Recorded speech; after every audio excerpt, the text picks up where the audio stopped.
Hello, my friends. Welcome to another great edition of the Long Ash Podcast. As you can tell, Chris has grown tremendously in height.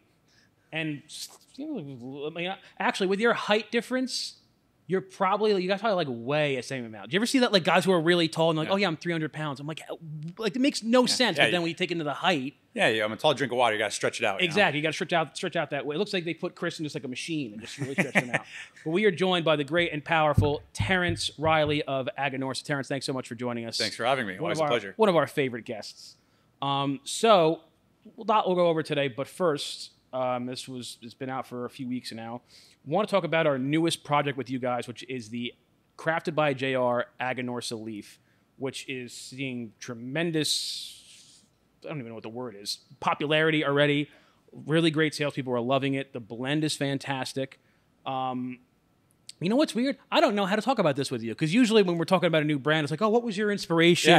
It's your inspiration. This was like ours, so I don't even know. What was your inspiration? I'm interviewing you now. Okay. Well, see, I was born in Alabama in the late 1980s. Is that true? No. No. I was born literally 15 minutes from here. I don't know. Yeah, I could have been an army kid or something. So no, what we want to do with the Crafted by, so the Crafted by, as you guys know, because you did another version for us before, but our kind of new concept with Crafted by JR is, listen, there are some private labels that people just go to a manufacturer, like make us something, call it whatever, Sure. or like give us a size extension, and those can be great as well.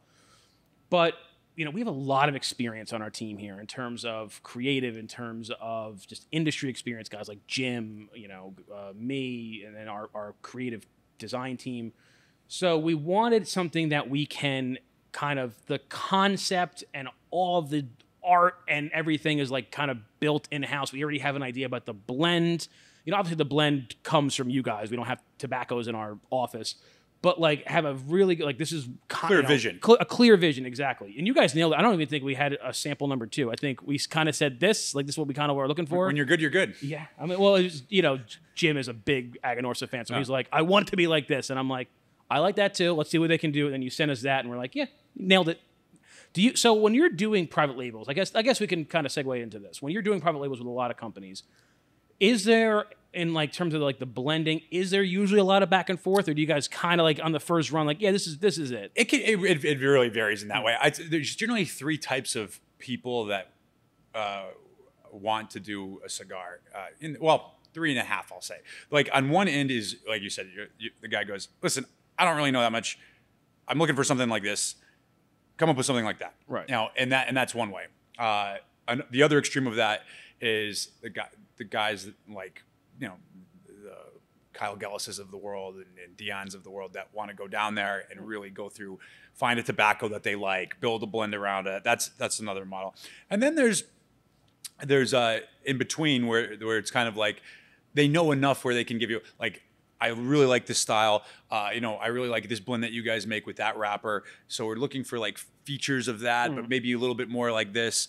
And that is really the easiest to do, because it's just enough information to keep you in the ballpark without being too vague on the one end or so specific on the other that it becomes very hard without doing things over and over and over again. It's like managing, but not micromanaging. Yeah, exactly.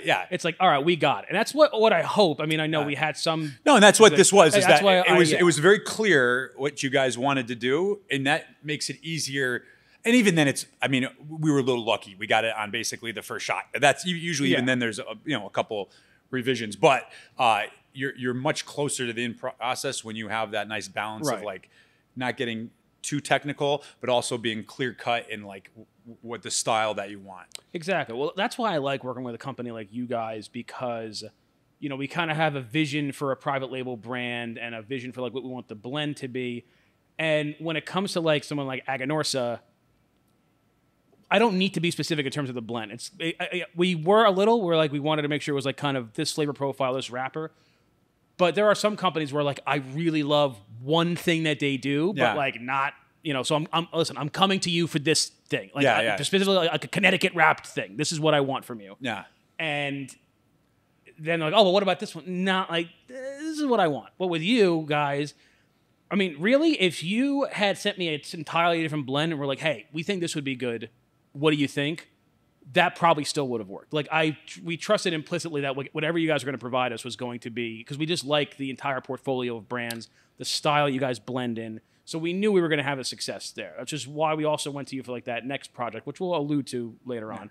But because dropping Easter eggs. Yeah, I got it. Especially a big release like this, I want to start getting in people's minds now. So we have seen you guys. I mean, it's interesting because you guys obviously are, or were, I guess, a little more well known years ago for like, this is where Dion makes his stuff. This is where Nick, Kyle, no question. But you guys have done a really great job of building out your own portfolio of brands. What are the difficulties in doing that while also trying to maintain the production on like these guys who have kind of been coming to you for like, you know, years? Yeah, it's a difficult balance. Obviously, you're trying to make the people that have been with you happy, and also we're growing, so we're producing our own brands, and so it's a balancing act. Really made it difficult was COVID, obviously, because nobody got what they wanted during COVID, us or anybody else, because the demand went so crazy that it was impossible to, you know, even if all our production had gotten to us, we probably couldn't have supplied it, exactly. or went to one of them, it wouldn't have supplied them.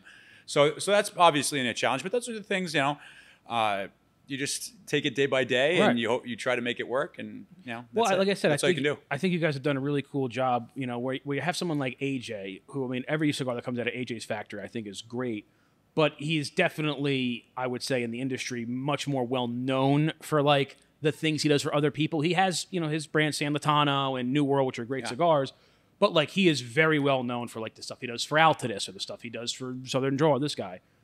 You guys, I feel like, kind of were known like that, but now when somebody thinks of Aganorsa, they think of Aganorsa. They think of Validation. They think of Supreme Leaf. They think of Guardian of the Farm. They think of the Rare Leaf. So I think that's like, that shows like how much you guys have grown. That's hard to do. It's hard to change people's conception about you. For sure. No, absolutely. That was a big challenge. Also, again, I'm a big believer in 1 + 1 = 3, and a rising tide raises all ships. So I've always been very, you know, Illusion, great cigars. Warped, we did things for years for Foundation. We worked with HVC for years.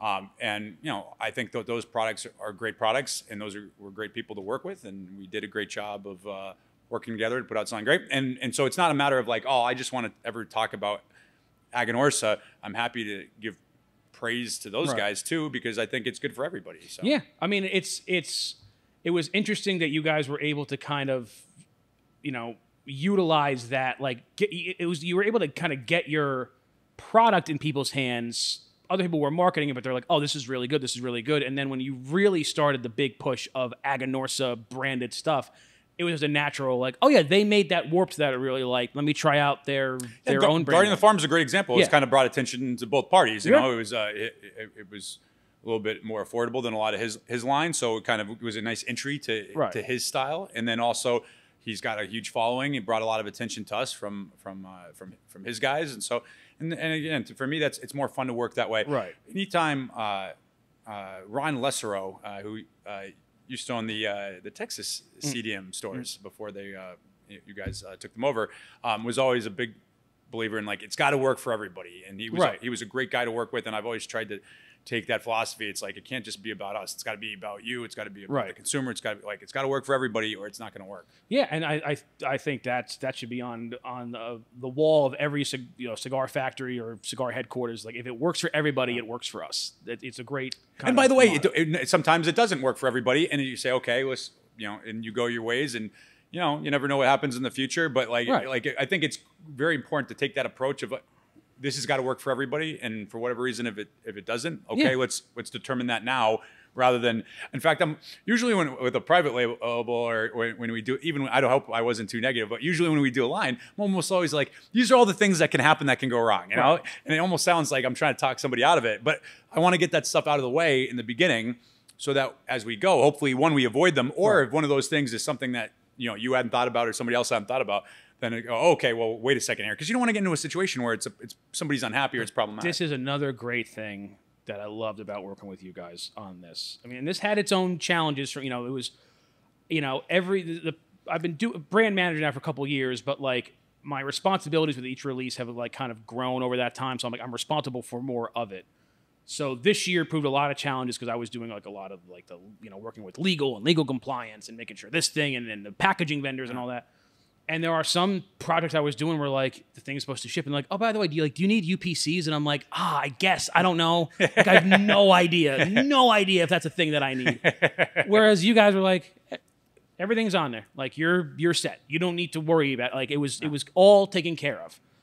Or if there was a question, it wasn't like, hey, these are shipping out tomorrow. Do you need this? It was like in the process of like, oh, by the way, do you need UPCs? Do you need this? Do you need these bands or whatever? Yeah, it's much better to do it that way. Everyone's happier. And again, there's always problems. This business, I mean, a donkey dies in the road somewhere and the truck can't go by or whatever it is. There's always something that happens. But you want to limit that. Exactly. And so I think a lot of times having those conversations early solves a lot of future potential problems. I've been, I think I've talked about it before. I know I mentioned it on here before. I've been working on a project that's with your family's old company with Quesada. Oh, great. They've been fantastic. Yeah, they're always great to work with. The cigar was ready, like all rolled, ready to go last July. Through other things between packaging vendors and this issue and that issue and import issues, it's arriving like in 2 weeks. So it's been all's well that ends well. Yeah, but they were great. Enrique down there was phenomenal. Such a nice guy. Yeah, really so it was actually very, very easy working with them, like it is with you. But it was all these other external factors, and that's on, one private label that I'm working on. I can't imagine when you're a company like your size and you're creating brands, both private label and your own national releases and, these kind of collaborations with the other companies, the mental logistics, not even the physical logistics, but the mental logistics of having to remember all these things. I mean, it must be insane for you. Yeah, that's why I was just talking about this in the store earlier. If I win Powerball, what I'd like to do is something like deliver the mail or or be a UPS driver and not that these are not hard jobs. Yeah. It's just that when they go home, they don't think about their job till they come back. They don't have to worry about like, oh, was that did I do this left? or that? Yeah. When they work hard, and then when they clock out, no thinking about work. And so I kind of envy that in a way because to your point, it's like it's constantly. I mean, again, I got like, okay, I'm going to be there tomorrow, and what about this project, and what's the status of this, and where's the bands, and that you're just constantly kind of running through that stuff. And if you don't, you end up with problems. So it's kind of you got to have to be that way if you want it to be successful. I had mentioned yesterday to someone we were talking about because there's a bunch of different band manufacturers, but really there's like kind of two big ones that a lot of people utilize. And I was thinking, I'm like, you know what? Like, why don't we just like make our own band factory? Like, why don't we just do it? And someone's like, do you know like one of the machines in there is like $3 million for like one of the 50 machines they need? And I'm like, oh, I'm gonna rethink this. Yeah. Well, maybe not.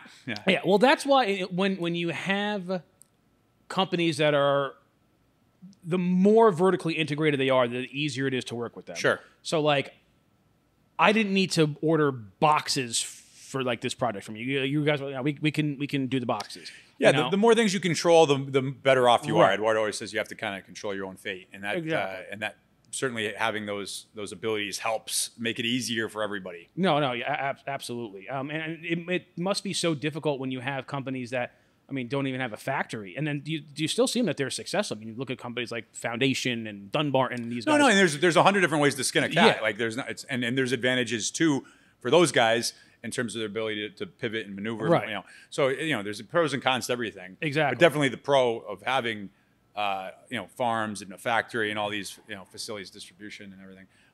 That obviously makes certain parts of the business much easier. No, I could definitely imagine. In terms of tobacco production, so we recently we went to Honduras to Camp Camacho, and through talking to not so much like just heads of companies, but really like factory managers and that kind of guy. And I know you're not the factory manager, but you're involved in a lot. Do you guys have like a set like amount of tobacco? Like, hey, we want to make sure we have in stock 4 years of full production, or like 3 years, like enough stock so that if something happened tomorrow, all the fields in Nicaragua tomorrow were flooded. That all right? Well, we have enough to kind of keep production going for X amount of time. Like, do you guys have a set definitely. limit? And even we have that for if you go to our factory, there's you can see bales labeled. You know, the bale will say Viaje, bale will say Illusion. It'll say like, right. you know, and so like you know, it'll be stored because it's utilized in that blend, and it needs to be, because what happens too is you have to remember we sell tobacco too. Yeah. And you know, the guy comes in and goes, oh, look at all that, you know, and so you have to actually set stuff aside. Exactly. Because otherwise, you know, somebody will sell it.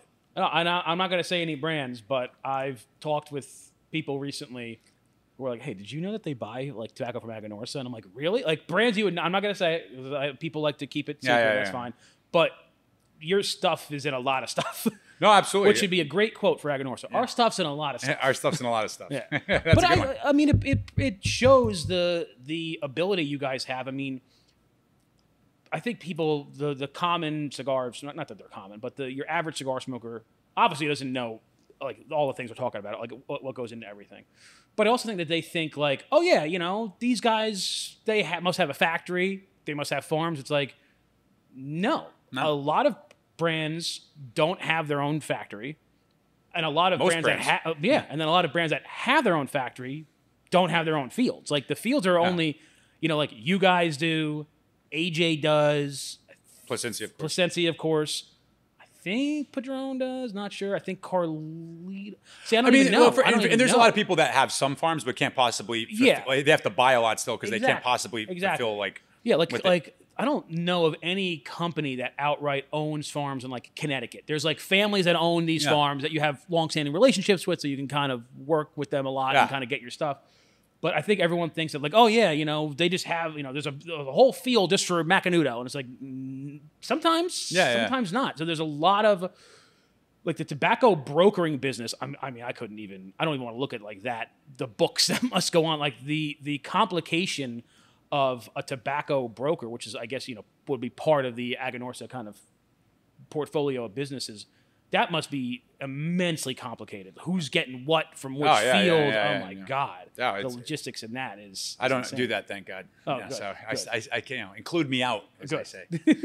I mean, you do. And I know that you were kind of taking a little more of a, not a break, but when they hired on Fabian, it's like, oh, good, Terence can relax a little. I see you on Instagram and LinkedIn. You're all over the goddamn place. Yeah, so I've been able to concentrate more. So Fabian Ziegler, it was almost 2 decades at Drew Estate. He came on board about just over a year ago now. Yeah. And he's been a massive help. And he's focused on certain areas has allowed me not to focus on those areas. Right. Or very little, and focus on other areas, and so that's been a huge help. Like I'm not traveling less, but I'm able to do it in a little bit more of a focused way, instead of just, you know, like a chicken with its head cut off running around like an idiot. I mean, I do love seeing you on LinkedIn. I think you're one of the only cigar guys that posts on LinkedIn. LinkedIn's great. You know, it's a tip out there. It's got good. The analytics are not like suppressing anything yet, really. Right. So you when you post, you get natural reach. Cool. Still, so it hasn't been touched by the man yet. Yeah. It's coming, I'm sure. But like it's actually and LinkedIn also has you can be very focused. Like there's people that, you know, they don't want to get into you know, pictures of kitties and stuff like that. They want to have like real information. It's more of a networking, device. That's interesting. Yeah, I never thought of it that way, but that's Chris. Let's do a LinkedIn page, and we'll do like a job opening for cigar customers, and like we'll do like a fake ad to get more customers, and then it pays in cigars that you buy yourself. We'll figure it out. There you go. I want a commission from that. Oh yeah, you'll get 10%. Listen, I can buy cigars too. Yeah, I can be one of those customers. Yeah, I'm sure we'll get Corey involved. Corey, you know, Corey's your biggest fan. Yeah. Man, that guy. I had a call with him the other day. He's a great man. He's great, and I'm like, hey, what'd you think of the Crafted? He's like, oh man, it was awesome. He's telling me all about it, and I'm like, wait till you see what we're doing with them. And I gave him because he works for us, I was able to tell him like, this is what we're doing later on this year. He's like, you got to send me some. That's going to be the biggest thing. In fact, yeah, I got to send him an Aganorsa sign when I get back to the office. But you know, and again, Corey's actually a great example of somebody who is really what drives our success. Is that passion that he has? I'm just some guy that works for the company. Right. He doesn't work for us. Works for you, actually. Yeah. And like he loves Aganorsa, and that transfers. I mean, I'm telling you, like people. Oh man, my friend loved this product so much, and then he tries it. When somebody's like, man, you've got to try this, is an amazing cigar, or they say, oh, how's that cigar? Oh, it's okay. It's death. Yeah. It's like they'll probably won't even smoke it, and if they do, it's yeah, I guess it's okay, and off it goes. When somebody really builds it up for you, and then it has to meet that expectation, but like that build up is really crucial to get people's interest. And he's somebody that does that. Terrence, that's why I'm doing all these projects with you, because I'm like, well, if they don't sell on the website, Corey will sell them. I know Corey will be out God there. Bless him, yeah. He'll be pushing He's these a great things man. out. He's tremendous. He's one of our He's a great bigger, man. Our big assets for our concierge team. So I want to talk a little bit about. I love every time you stop by. We get to talk a little bit about your ever growing portfolio. The new Arsenio just landed. It should be on our website now, actually. Very limited. Tell us a little bit about, I think we talked about it last time, but regale us again a little bit about the story of Arsenio, his importance to the company, the story behind the line, and then what does the future hold for the Arsenio line? Yeah, so Arsenio Ramos, when Eduardo first started the business, he did not have a background in tobacco. And so he went to Cuba, and he brought back guys that worked for Cuba Tobacco, the state-controlled company, over to Nicaragua. In fact, they even thought that Cuba was setting up like an operation in Nicaragua because there's so many of these guys he brought over. Right. But probably the most important one was Arsenio Ramos. And Arsenio Ramos was in charge of leaf processing in Pinar del Rio, Cuba. People talk about Cuban tobacco. What they're really talking about is Pinar del Rio. Yeah, exactly. Cuba grows tobacco other places, but really what made Cuba famous is Pinar del Rio. And he was in charge there for like half a century. Jesus. And when Eduardo met him, he was kind of like semi-retired, I guess, because when you get to a certain age in Cuba, they kind of push you out unless you're a party member, Right. Because they want party members to be at at those levels. And he could not be a party member because when you fill out the 900-page form or whatever, they ask you a bunch of questions, and one of the questions is, "Do you believe in God?" And the correct answer in a communist country is no. Right. and he was a man of faith and didn't want to say that, and so. They said, okay, great, come back next year or whatever. And then he could never join the party. So he was not a party member. And so he was kind of not being utilized, to his potential at that stage, and he was semi-retired. So Eduardo brought him to Nicaragua and gave him the resources and the opportunity to build something. Eduardo kind of had to convince him. He's like, this isn't some, it's not some rinky-dink operation. Rinky-dink operation. We're going to be doing a big thing. We're doing a big thing here. You're going to have an opportunity to really do something great. And once he, realized that was the case, he joined, and he's really responsible. He worked the last 20 years of his life for Aganorsa, almost 20 years, and was really responsible for the signature flavor that Aganorsa has. And so the Arsenio that we released was a blend. He passed in 2018, and for years now we've been working on doing a blend for him. But first we were going to come up with a new blend, and then after a while we kind of said, well, he'd like to smoke this blend. Why don't we release that? He must know what he was doing. I mean, exactly. It's got to be pretty good if he was, smoking it himself, and he's got all this experience. And he smoked it in a Corona size, and so we released it in 3 sizes: a Corona, which was his favorite, and a Robusto Toro.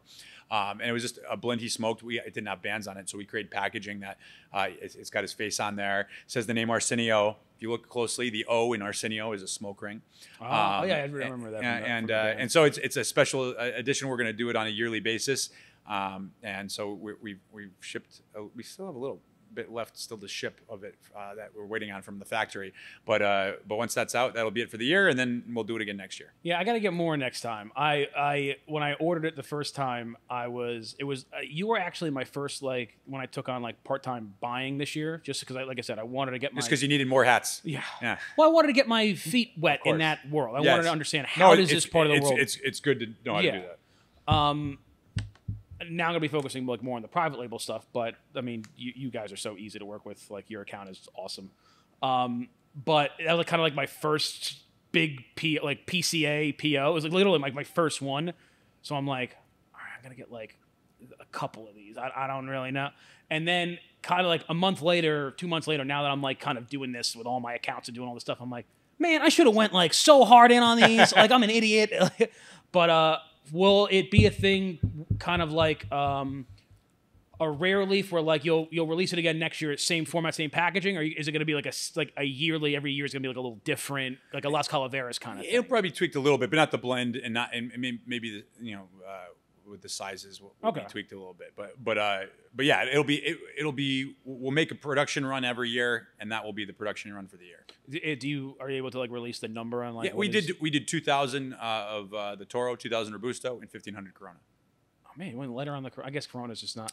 It stinks when you see that I love the size, you know. Yeah, but guys like those big rings. You know, they do. As I know, I very mean, well. Yeah.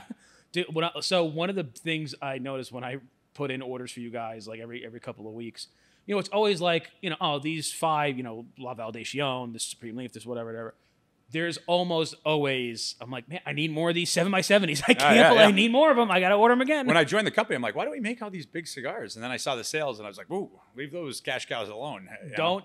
When we ordered the 8x80s from you guys, because I think you reintroduced it or in a new format. The 10x100. The 10x100.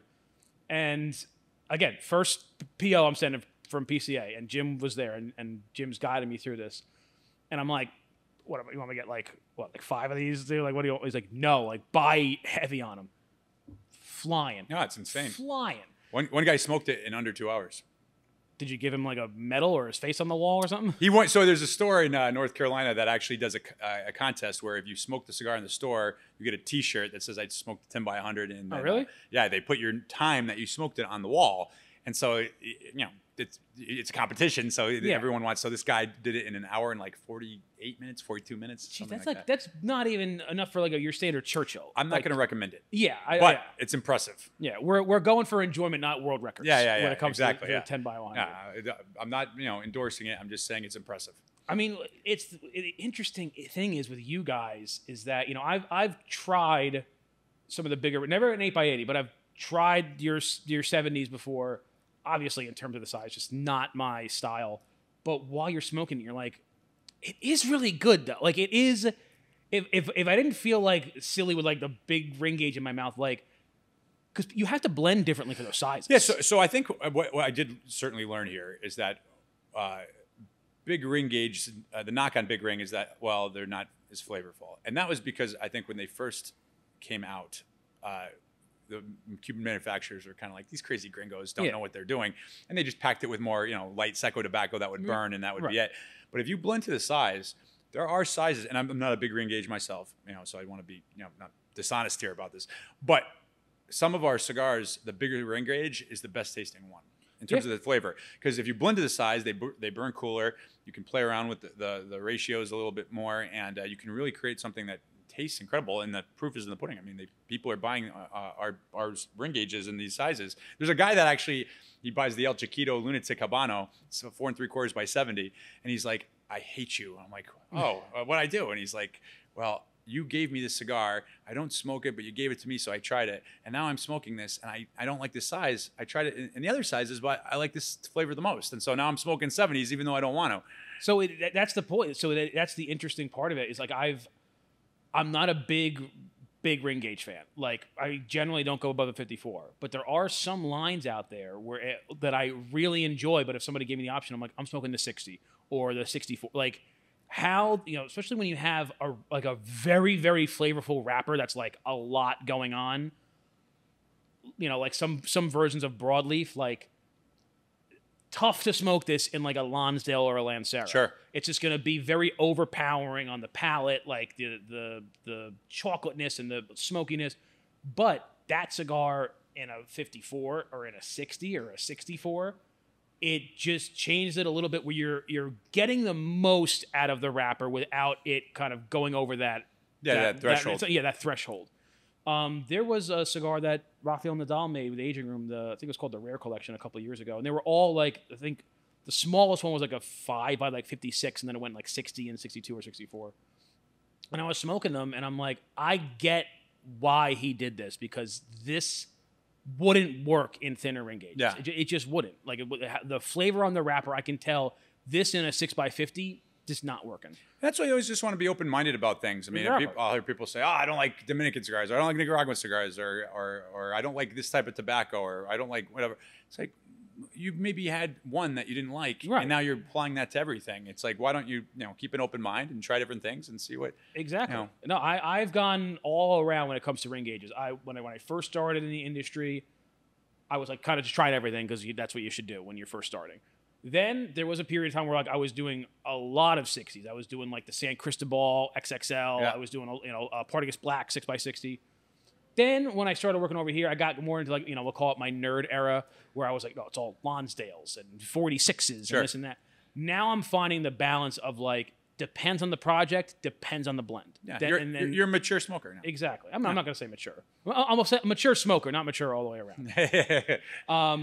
But no, and you guys are able, and you have this great dichotomy between your JFRs and like that, and your lunatics, like that kind of line or lines of cigars, and then your more, your validations, your Supreme Leafs, your Anniversary, or your Rare Leafs, where you don't really mess in the bigger ring gauges that much. It's definitely more Cuban-esque in terms of flavor profile, in terms of branding and styling, and then in terms of sizing, like 6x48s and Coronas and this kind of stuff. So it's interesting that you guys are kind of able to tackle both of these kind of genres and keep them separate, because the branding on like a big lunatic 7x70 and like that whole like in your face kind of style wouldn't really work on like a Rare Leaf. No, again, and there's different types of consumers, and I think always the balance between like packaging and presentation and all that in the blend,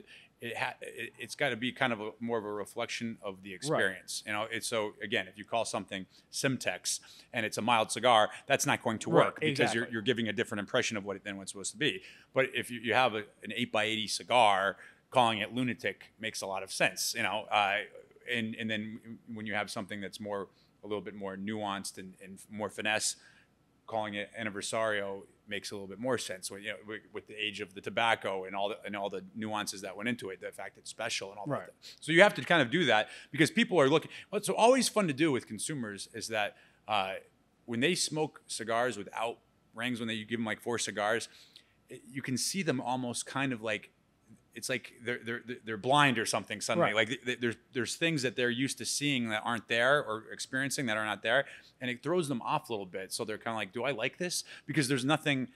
Those visual cues have been removed. I call it band bias sometimes. And everybody says, well, that doesn't affect me. That's not true. I mean, the bottom line is that if you take like some person's favorite cigar and you put Donald Trump or Biden or Kamala Harris's face on the band, they don't feel the same way about it. Like, oh, I would never, or I'd buy a box, and it's not because the cigar tastes any different. It's that they do either identify or don't identify with what you're presenting to them. Right. And that alters how, and that is just scientific fact. I mean, I remember reading that like Sprite has more than 29% yellow in the packaging. People complain the taste changed. It's too lemony. So it's literally, they can go up to 29. Once they go over that, it's like, then they complain. I know that makes, what's it called? Not anesthesia, but the thing when you can like taste color. Synesthesia. Synesthesia. So that like when I see a band that's like a mixture of like black and red and this and that, I'm like, oh, this is going to be strong. It's going to be zesty. It's going to have that. And then when you kind of don't get that, even if it's a great cigar, you do feel like, oh, something's off here. Like it's not what I want. And maybe people don't understand why. When you're in the kind of marketing field, you understand that. But yeah, if you took the Opus X band and you put it on a short filler Cuban sandwich, that's fine. Put an Opus X band on that, there are going to be some people that are going to be like, this thing is fantastic. It's the best thing I've ever smoked. Yeah. And if you just switch it and put on whatever your standard just factory band on it, they're going to be like, nah, it's not really my thing. I don't know. It's a little cheap for me. So that does play a huge role into it. Yeah, and again, like there's also varying degree. Like I think you really want to be reflective of what you're trying to accomplish. Exactly. And that's the best way, because there are people that when you take that Opus band and put it on a short filler will be like, what is this? Right. Because there is a difference between a cigar that's been well aged and blended and rolled properly the way Opus is, and a cigar that is made by a less experienced roller using mixed fill. Just to get something out. There's an absolute difference between those things. Difference. That difference is more evident as you mature, right, in smoking and having cigars and everything like that. But even still, like you don't want to. Even if you can get away with it, it's a short-term thing. Like you're not going to be able to get away with it for very long. Yeah. One of the hardest things I've always said at least kind of in the sales part of it, in the retail part of it, is getting a customer to buy your cigar once. the almost impossible thing is getting them to buy it again. Yeah. Because you can do a lot of tricks and flashy things. That's where that synthesis really matters, is that they have to enjoy it. They have to like what they experienced, and then they have to identify with it. And so that's where they smoke it again and again. Like they identify with the story behind it. They identify with it's in honor of something. There's some part of it that they also like how it expresses something about themselves, and they really enjoy the blend. And so when you have those two things, that's how you get somebody to smoke a second time. If you're missing one of those, it's hard. Yeah, and you see it. You see it with, I'm not going to use any examples, but brands that come out and it's touted as this thing, and it was all the age, and like you see the fancy box, and then you see great sales on it for a month, and then, or a month and a half. And then when it's about the time where like people kind of smoke through their box or smoked a few, and it's like kind of the time that they would be re-upping if they liked it, and you see those numbers dwindle till nothing. And or you see a cigar that is delicious, but that breaks my heart. But has just a look or a feel to it that it turns people off, and they don't buy it. When that happens, it really breaks my heart. Like I don't want to beg, but sometimes I just want to I want to do an email to customers with a video of me, be like, you have to smoke this. I'm telling you, this is the one. But you're right. It's something where there's just a disconnect between the branding where, I don't know, it's not hitting on all the cylinders that somebody needs to really embrace it. Even if you gave it to them in a blind taste test and they're like, oh, I really like this. Well, it's like, oh, well, it's this one. You should buy a box.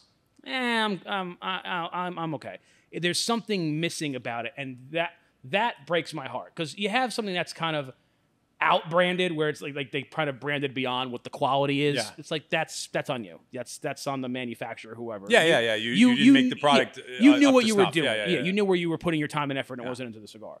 The one that really breaks my heart is when outstanding cigar at a great price. Man, if they could even sell this for more money if they wanted to, and then it just doesn't have that catch on. Yeah. Anything. So obviously last year you guys came out with the Rare Leaf Maduro, which I believe made it into our top 25 last year. It's been featured in our Cigar of the Month program. Excellent cigar. One of the stronger ones I think you guys have made, which I think we've talked about, but still very well balanced. Anything new in the Rare Leaf? Is that like maybe another year away? Are you going to keep adding to that, or you like the two versions for now? We're trying to really focus on like you were saying, like the first sale is hard, the second sale is even harder. Like we want to put stuff out there and work with our retail partners to build it. Right. Because it's, again, one of the big misconceptions when somebody is like, I'd like to have a cigar brand, I'd like to, their vision of it is like they're going to come up with a blend that people are just going to love. And then they're going to bring it to a retail store, and the retailer's going to love it. He's going to put it on the shelf, and everyone's going to love it. And that's how it'll work. Yeah. And that is just like the furthest thing away from reality that you could possibly. It's like, number one, how do any of these people ever even see it? Let's just say it's true. You create the greatest blend of all time.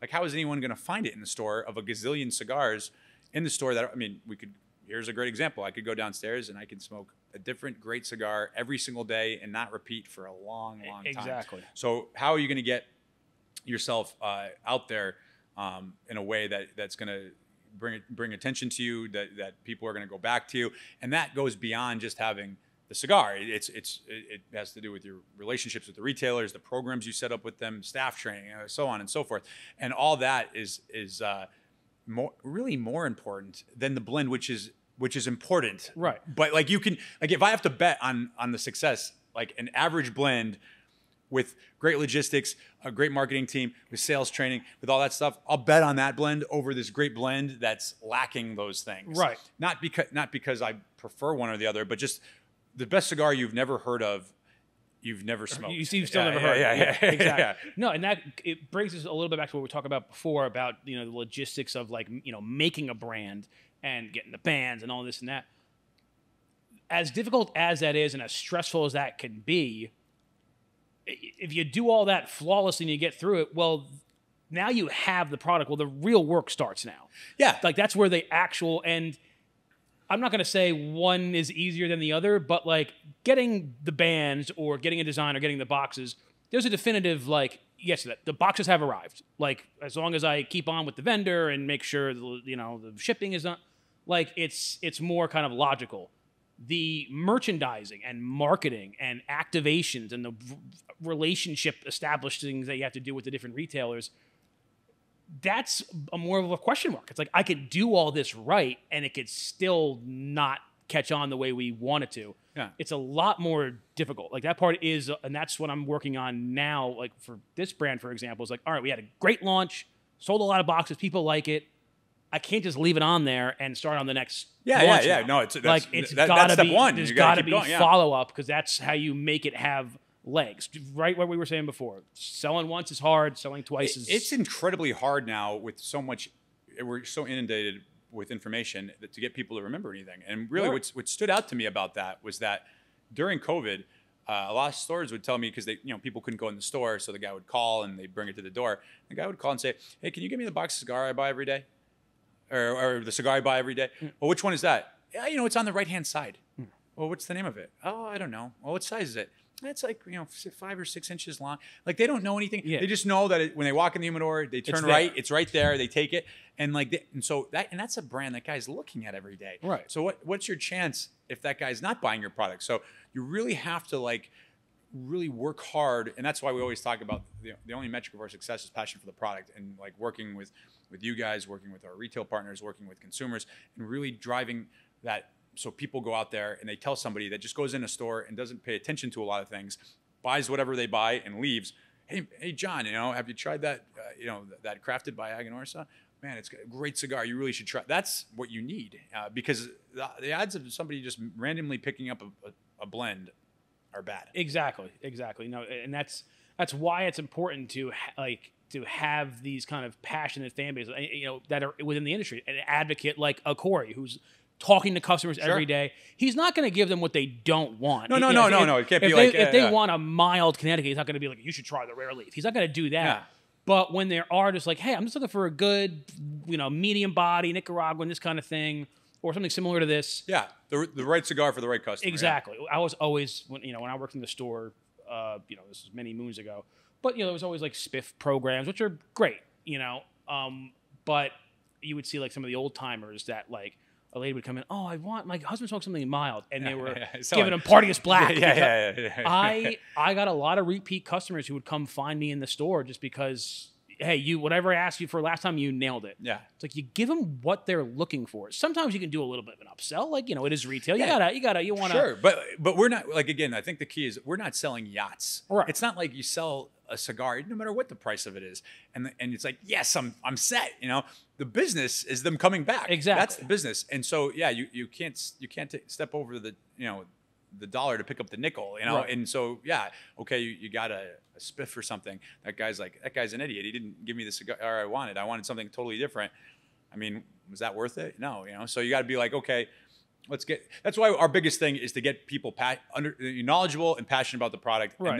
and that sells it more than anything else. Right. And they get it in the right person's hand, and that person gets passionate, and it just spreads down the chain. I like how you guys have your portfolio set up, where you have, brands that are obviously in different price categories that'll have some similarities to them, but it's that perfect way where if you wanted to upsell somebody, you can give them a little nudge, like, oh, you like the validation Habano? Well, then there's this, you can kind of give them that nudge up the ladder. Like, try Anniversario, try Rare Leaf. Exactly. And that, like, listen, if you liked this, you're going to like this. Sure. I can't imagine someone who's smoking like the validation Maduro, like not liking the Rare Leaf Maduro. Yeah. They have the similarities. No, they're in the ballpark. They're in the ballpark. The Rare Leaf is just like, Yeah, it's another step. Exactly. And again, there comes a time when you can appreciate that. Again, like when you first start drinking, like you can't tell the difference between like Macallan and Glenlivet and Glenfay. Like it tastes kind of the same. Yeah. You may like non-peated compared to peated, so you don't go to Lafroig or things like that. You like non-peated, but within that, you can't necessarily appreciate the difference that between price, the 18 and the 12, a 14, and and they might be hundreds of dollars in different, but it's going to be wasted on you. But eventually, as time goes on, and you start getting those nuances down, and you can say, okay, well, I'd like to take it to the next level, and then when that person's ready, okay, well, here you go, and then it becomes worth it because they can taste the difference. Exactly. If they can't if they're at a level where they can't taste the difference, it's hard to justify spending more money. This is why I like having you on a lot, Terence, because when I have manufacturers and reps and different people on the show, but I see them maybe once a year, twice a year sometimes. So it's always like, hey, what's new? What's the new brand? And that's, which is great. That's what people really want to know. But when I have somebody on, especially like someone with the experience level as you, we get to get into like a little bit more. Like we just talked about the new stuff a few months ago. It's like, all right, let's get into a little more of like how the business runs, how the industry operates. And I think that's fascinating, which is why one of the reasons I really enjoy talking to you. And you've had so much experience at different factories, different companies, that you kind of see the whole landscape. And I think that's important. It's important for people to understand. My new thing now is I've taught people, or try to teach them a lot about the products. Now I'm like, I want to show you more like what goes into the products, not just like, oh, here's the seedlings. Like the amount of work that goes into releasing one brand, and just for a private label, for me, for our website, is easy. Trying to coordinate a national release with a trade show, we got to make sure we have samples and time and this and that. Herding cats. Exactly. There's so much that goes into everything. So I want that to even help people's appreciation for the product even more. It's like, hey, it's not just Terence goes down there, says, make me 10,000 cigars, put it in a cool box, and then it happens.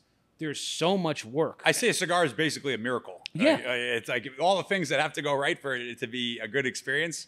It's like a little miracle every time you have I it. was talking with somebody about that project I'm working on with Quesada, and they were like, oh, like, what if we do this? And I'm like, I don't want to do that. They're like, why not? I'm like, because I have willed this project into being with every fiber of my soul. We're just doing this. Yeah. And they're that's like, that. And they're like, okay, yeah, that sounds good. And I'm like, don't make me. Good answer. Yeah, but I can imagine for like when you're doing something on this national level, like it must be like that for like Arsenio must have just been like years. Yeah, like we're Years. getting this out. I swear to God. Yeah, 5 years. He passed in 2018, and then we just kept this and that, and it takes time, man. Well, it does, but you can see that on the back end. I was able to when you came up here last time, I was able to try one. It smokes phenomenally, and it is all, like you said, it's all those best parts, like the best essence of Aganorsa, like everything that made Aganorsa, those signature profiles and flavors and how it burns and how the cigar operates, was all kind of like perfected in this. You can tell like this is like the birthstone of like where all of these things came from, like where everything kind of originated from. Aganorsa. Exactly. But no, thank you so much, Terence, for stopping by. Always a pleasure. Greatest day of our whole lives. Yeah. Oh. Who would have thought we would share together? I think you said that last time too. Don't go in the past. Don't go in the past. I've definitely we seen live in that the on present. LinkedIn. I need some new quotes from you next time. But I definitely want to have you back sometime before the holidays. So we have another new thing we're working on you with that's going to be big. So if you're around sometime October, November, we'd love to have you back again. But otherwise, guys, thank you very much for watching. Make sure to comment, like, and subscribe. Put in the comments, if you're watching this on YouTube, what are some of your favorite cigars from Aganorsa? Are you guys validating? Make sure to check out the Aganorsa Facebook page. Yeah, Aganorsa Acolytes, our Facebook Acolytes group is a great opportunity. Thousands of members in there. I want to talk to you about it. Send me some names of like some of the more recurring members. I'm going to maybe send them some stuff. For sure, yeah. I want to start saying Crafted By on that Acolytes page a little bit. Absolutely. Getting in with the fellas. Yeah. So thank you guys very much for watching. Again, comment, like, and subscribe. Make sure you're validating. And as always, keep it lit. Keep it lit, guys.